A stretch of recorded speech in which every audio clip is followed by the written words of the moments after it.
Social मीडियावरती लाईक्सच्या नादामध्ये स्टंटबाजी करत नागरिकांच्या जीवाशी खेळ करणं हे रील स्टारच्या चांगलं आलंय।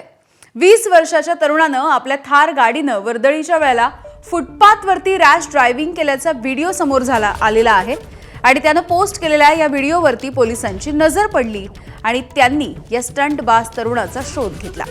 त्याच्यासह त्याच्या मित्राला ताब्यात घेऊन पोलिसी खाक्या दाखवताच या स्टंटबाजांनी थेट हातच जोडलेत आणि पोलिसांची माफी मागितली आहे। पुन्हा एकदा असं कृत्य न करण्याचं आश्वासन देखील त्यांनी दिलेलं आहे।